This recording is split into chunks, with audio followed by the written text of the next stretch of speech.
kemudian bacalah summakro'il basmalah, kemudian bacalah bismillah. Nah, jadi tetap membaca bismillah. Hanya saja dalam masalah ini ulama beda pendapat, apakah bismillah ini dibaca sir atau dibaca jahar, khususnya saat sholat maghrib, isya dan subuh. Dalam hal ini Muhammadiyah masih tawakuf, artinya menyerahkan kepada setiap kita untuk jahar atau lirih, meskipun beberapa daerah itu ada yang membuat ketentuan sendiri, yakni misalnya memilih yang dibaca sir.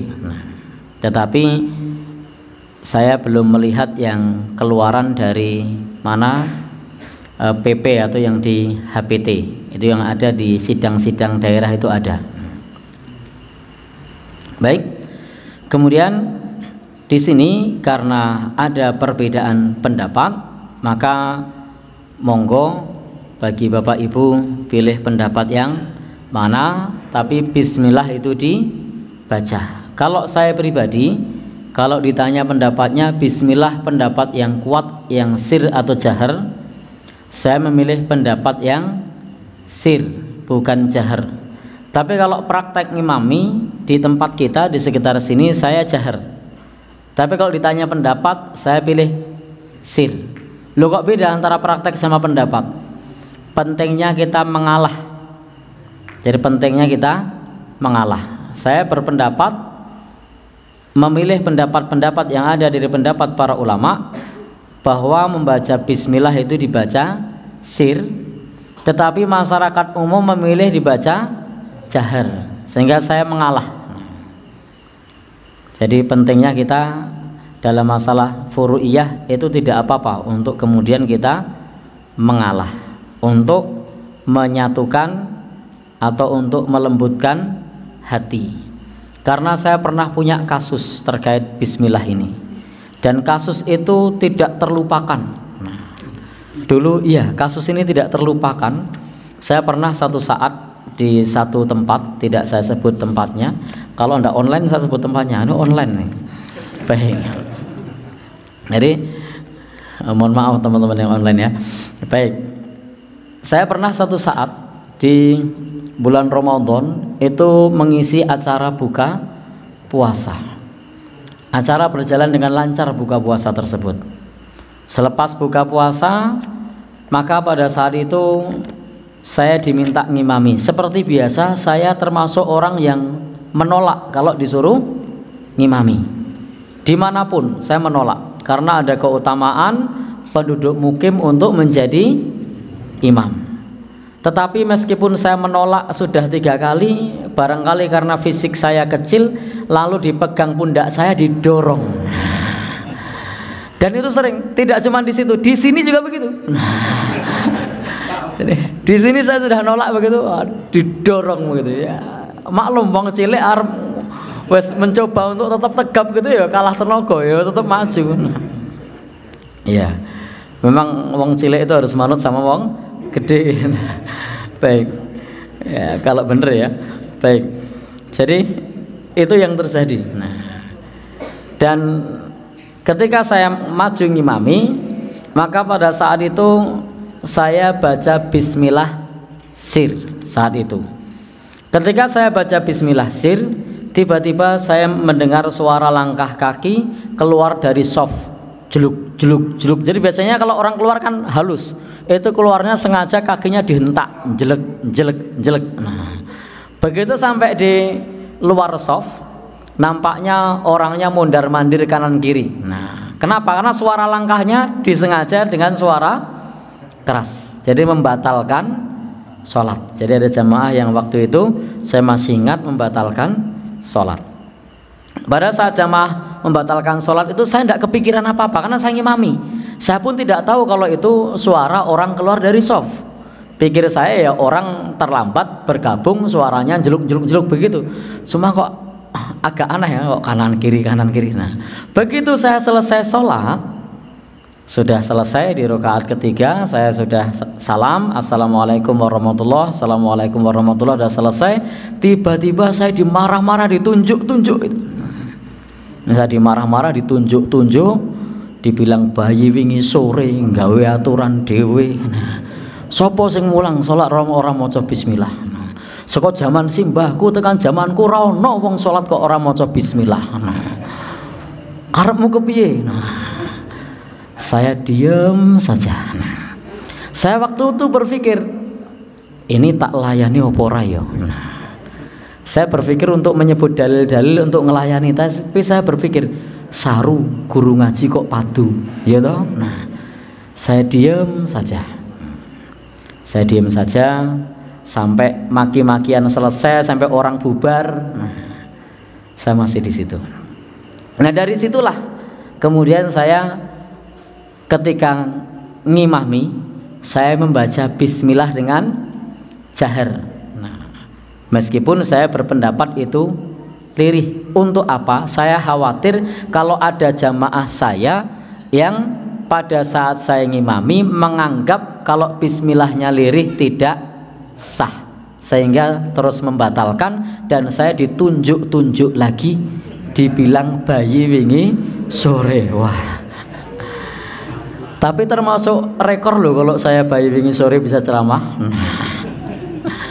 Baik, ada yang pernah punya pengalaman serupa?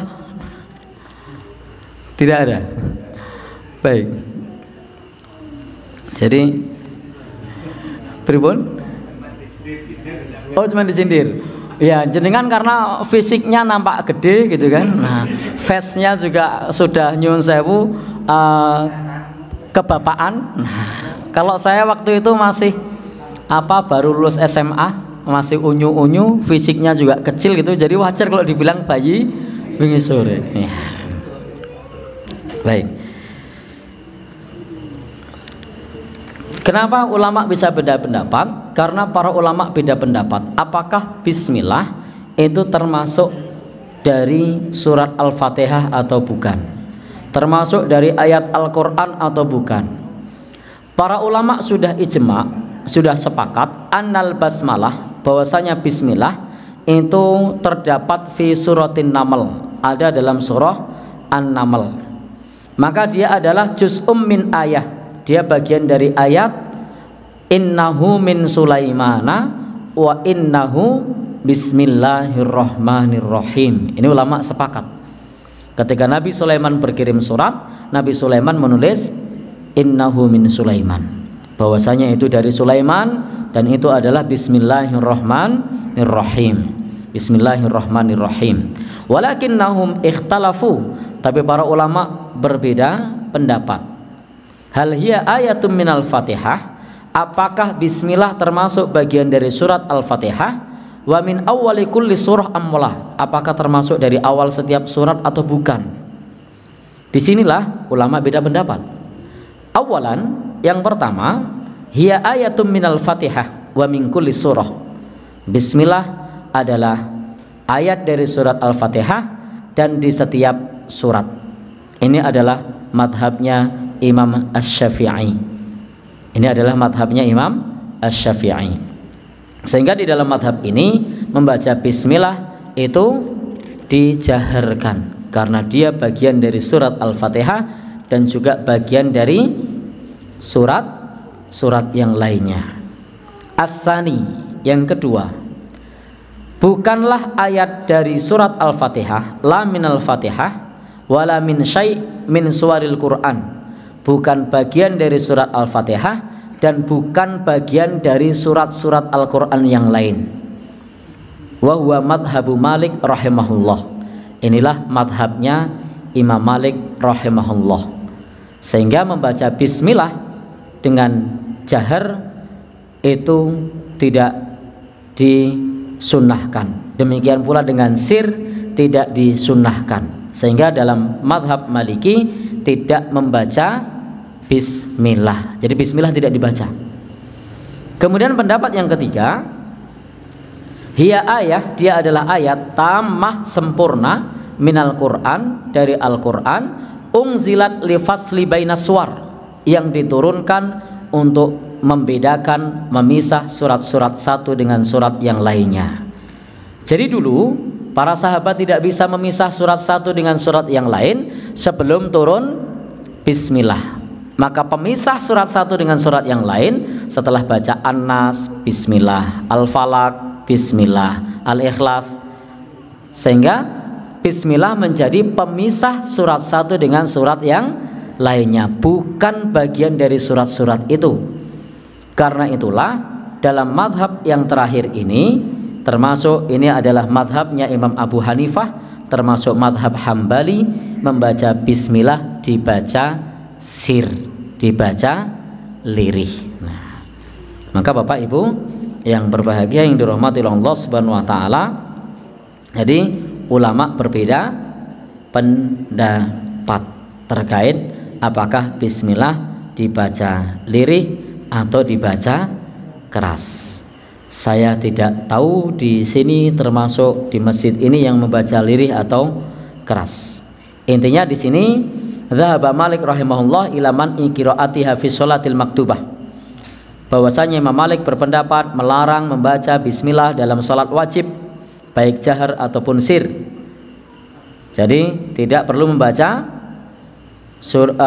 bismillah. Tetapi boleh kalau salat sunnah. Jadi kalau salat sunnah baca bismillah boleh. Nah, madhab Maliki. Yang kedua, tadi sudah kita sampaikan dalam pandangan waqala Syafi'i rahimahullah, Imam Asy-Syafi'i berkata yaqra'uhal musall, orang yang salat hendaknya membaca wujuban, hukumnya wajib.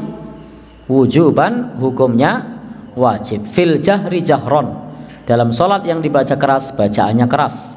Wa fi sirri sirron, dan dalam salat yang dibaca sir bacaannya juga sir.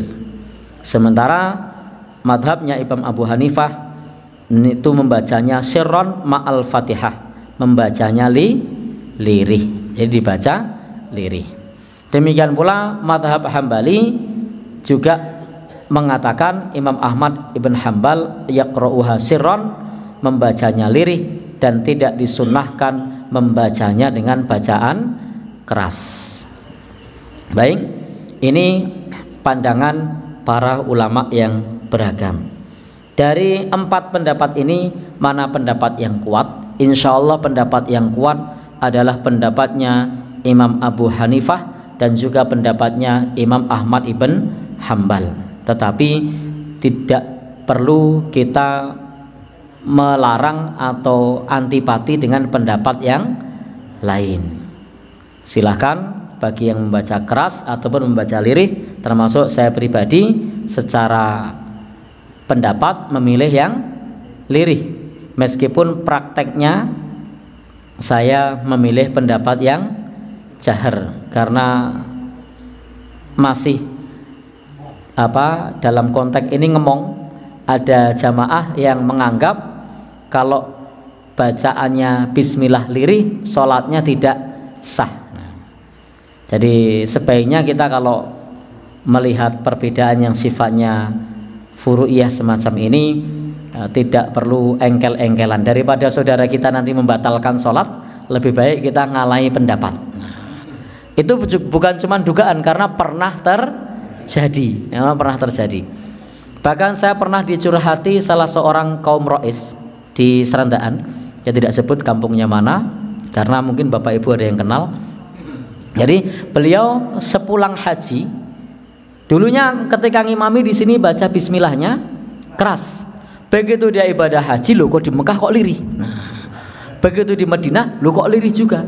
Maka pas pulang dia ngimaminya juga lirih. Tiba-tiba kemudian jamaah ubyung, "Mbah, kamu kok tadi Wahabi ya?" jadi karena bacaannya lirih kemudian dirasani werno. Termasuk dadi tita ini nek ngimami sehingga menjadi bahan gunjingan. Karena jadi bahan gunjingan dan orang-orang resah. Waktu itu ketika saya ngisi taklim di situ, mbah kaumnya tanya sama saya, "Ustadz, saya ini dulu sebelum haji bacanya keras, setelah saya pulang haji saya bacanya lirih, nopo kulo klentu katanya. Ya saya bingung ya, belum masyarakat apa belum kaum ya gitu. Karena memang beliau menceritakan kronologinya di situ, di depan jamaah itu dia menceritakan kronologinya. Jadi sehingga waktu itu menjadi apa ya? Ya, mediasi. Ya, begitulah masyarakat kita kadang menyikapi perbedaan belum bisa lapang dada.